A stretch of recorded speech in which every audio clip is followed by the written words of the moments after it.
Welcome back to Light Science Studios, guys, and today we are doing a video that is long overdue, a review of the Smove mobile stabilizer.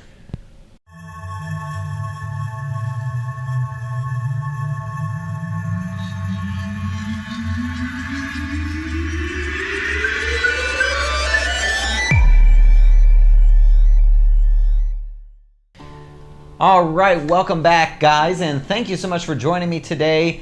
I've had this Smove mobile stabilizer for a couple months now and feel confident in giving you guys a full review. So we're going to be going through the pros, the cons, and those little personality traits that this particular stabilizer has so that you don't have to go through the learning curve that I did. Alright, well, first thing, when you get your stabilizer, you're going to need to make sure it is balanced, as with all stabilizers. And to do that, you want to make sure your phone is secure in the grip, and then we want to make sure it is horizontal. If it dips to one side or another, like that, you simply need to pull or push here, and it clicks a couple times until it gets to a point where it likes to stay horizontal. So that's pretty good right there.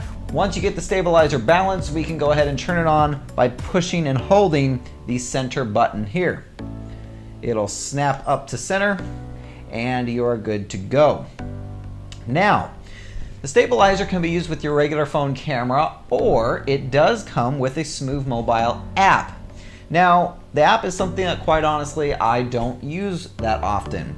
Even though the app has a lot of great features, such as being able to zoom the camera with the control here, being able to do motion time lapse, and being able to switch back and forth between selfie mode through a few clicks of the trigger, I just didn't find the app to be very homogeneous. It didn't feel like it was one. I never felt quite connected to it.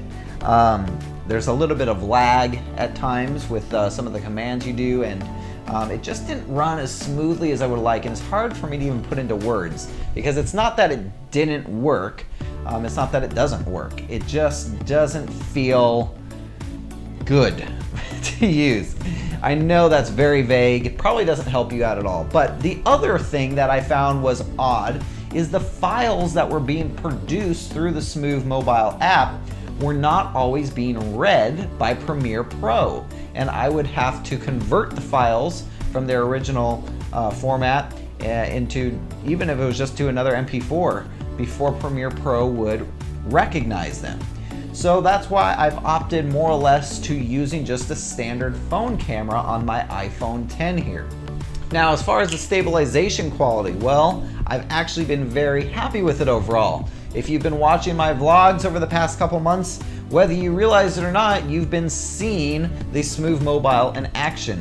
Pretty much for all of my vlogs, I've been filming on this anytime I have my phone, and it hasn't really let me down. The stabilization quality is fantastic, and the battery life lasts at least a whole day. I absolutely love the selfie stick mode. That extra reach, especially when I hold it down at the bottom, makes it really nice to be able to get unique angles, low angles, high angles, being able to do crane shots, and being able to do my favorite transition, which is the whoosh, swoosh transition. Now, a couple little things that you want to be aware of when you're using this gimbal: you can't just turn one direction or another, because the gimbal will always want to keep the camera straight, pointing directly forward more or less. So you can see, even as I move, it's not really wanting to turn. So when you want to actually turn the camera, what you have to do is actually rotate the handle. And as you rotate the handle, the camera itself or the phone will move. So you kind of learn to coordinate your motions as you're walking and you're turning to kind of turn your wrist down here to get the camera to face a different direction.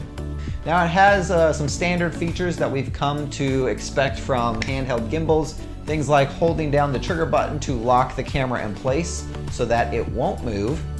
Whether you go up, down, left, right, side to side, it'll stay locked on the position it was in. Double click, double tap to reset. So if you get to a point where it is maybe facing down or up, just double click and it resets to front. Now, one thing that was very confusing to me when I was trying to figure it out, even after watching other people's YouTube videos, is how to change it into vertical mode. Now, the way you'll see people explain it in other YouTube videos is to simply hold down the trigger and push the center mode button. And for the longest time, no matter how many times I tried it, it wouldn't work for me. It just would sit there. And you can see, if I hold this down right now and push that center mode button, it doesn't do anything. It just stays there. And I try hitting it twice and 3 times. I try all these different things. I thought it was broken. I didn't know what the deal was. So I came to find that in order to get it into vertical mode, you actually have to hold it straight out. Once it's straight out like this, I can hold the trigger, push that mode button, and it will in fact change to vertical orientation.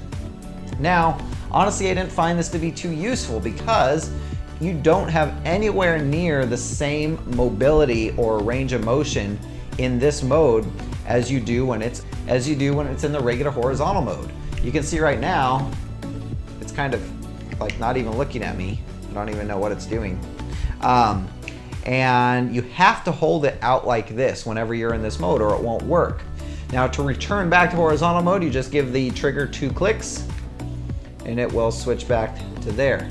Now this got a little bit turned around. Let's see if we can get it back to where we had it. There we go. Okay.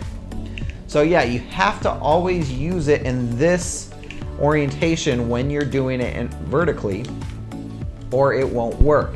So that takes away a lot of flexibility. So I don't really use it this way much, but that is how you get it into this mode if you want to. And then again, to return it back to horizontal, just double click on the trigger and we're back. Now, another con to this, which is just more of an inconvenience than anything else, is when you want to do low shots. Unfortunately, you can't just continue down all the way to the bottom and have it stay here. You'll notice right there, it likes to flip over and face backwards. Well, that makes it an issue when you're trying to do either a high to low shot or even starting low and coming high for a nice crane shot, because you always have to keep the gimbal outwards to be low. So that means you have to get down at a low angle so you can hold it along the ground as you walk this way, because as soon as it dips down past here, it'll flip over.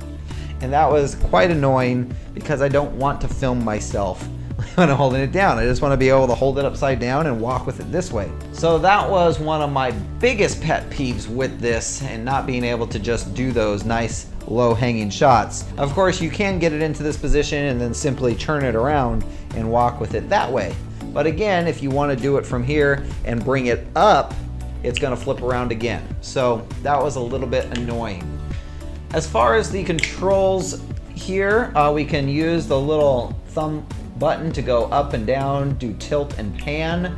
I wish that there were some sensitivity controls to where we could make it a little bit faster and more responsive, but that's something that, if it is a feature, I have not been able to figure it out yet. So currently we're stuck with about this rate of motion, down, up, and it doesn't go much faster than that. But overall, I've been very pleased with the responsiveness this gimbal has. You can walk, run, jump. This thing is going to hold your phone steady and give you nice, smooth footage.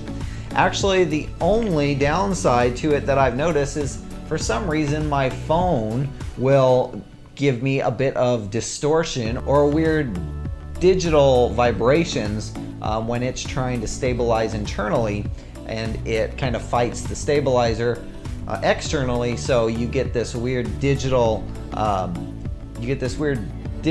jumping around occasionally, or distortion from that internal stabilization.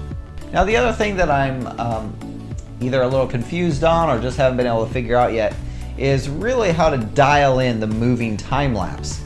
Now, by hitting this mode button 4 times, 1, 2, 3, 4, it puts it into time lapse or memory mode, where I can program the movement over time.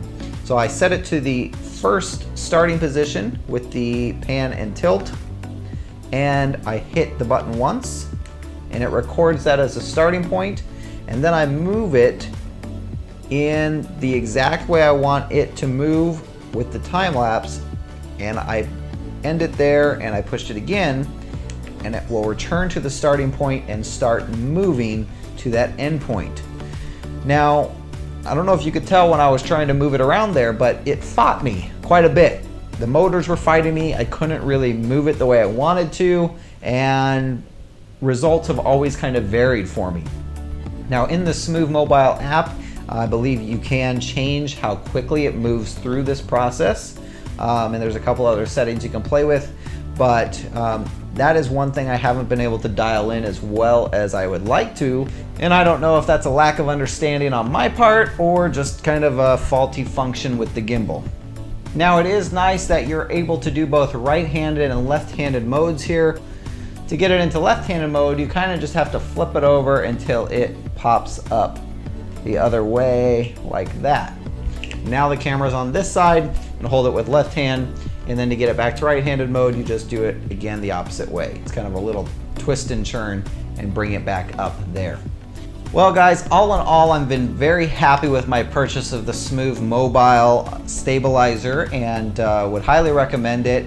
Again, it does have its little quirks, which any product does. But once you get used to those quirks, it's very seamless in its use, and the functionality it has is very useful. Again, things like remembering just to rotate the wrist as you turn, remembering not to go down too far or it'll flip over, and remembering that if you want to change it to vertical mode, you have to have it in like a flashlight mode first, and then it'll flip over.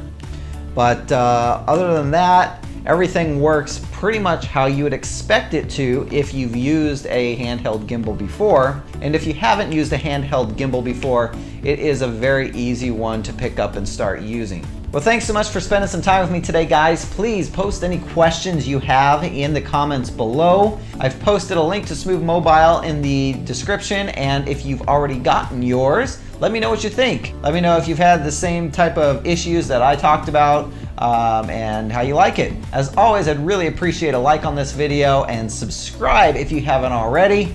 And of course, remember to hit the little bell icon so you get notified every time I upload. We will look forward to seeing you soon, guys. Thanks so much. We'll see you later.